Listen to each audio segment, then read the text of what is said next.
William Friedkin, connu pour avoir réalisé L'Exorciste et French Connection, est décédé lundi 7 août 2023 à Los Angeles, à 87 ans. La triste nouvelle a été annoncée par sa femme Sherry Lansing au Hollywood Reporter. William Friedkin s'est passionné pour le cinéma, et plus précisément pour la réalisation, après avoir vu Citizen Kane d'Orson Welles. Ses parents n'ayant pas les moyens de lui payer les études correspondantes, il a d'abord été coursier pour la chaîne WGN Télévision, avant de devenir réalisateur d'émissions en direct à une époque où les chaînes de télévision se multipliaient.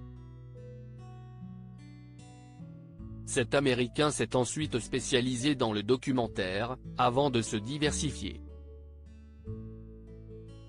Dans les années 1970, il s'est imposé comme une figure du nouvel Hollywood aux côtés de Martin Scorsese ou Francis Ford Coppola. En 1971, son film French Connection, refusé par plusieurs studios, a remporté 5 Oscars, dont ceux du meilleur film, du meilleur scénario et du meilleur réalisateur.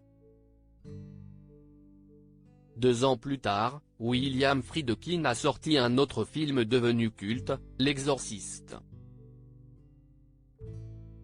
Un long métrage nommé aux Oscars dans la catégorie du meilleur réalisateur. Son dernier film sortira dans quelques semaines après ces 2 succès. William Friedkin n'a jamais cessé de travailler. Son dernier film, The Kane Mutiny Cour Martial, doit d'ailleurs sortir en fin d'année, après avoir été présenté en avant-première à la Mostra de Venise, qui aura lieu du 20 août au 9 septembre prochain. Un événement auquel il ne pourra assister.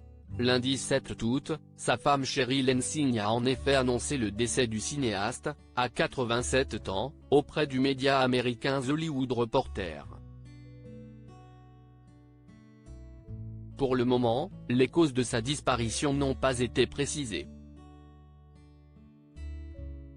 En 1980, le réalisateur avait déjà frôlé la mort en étant victime d'une crise cardiaque alors qu'il se trouvait au volant de sa voiture.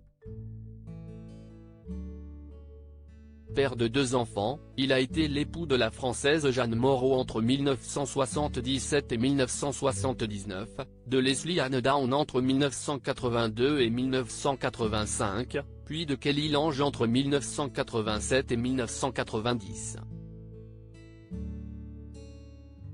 Il partageait la vie de Sherry Lansing, son grand amour, depuis l'année 1991.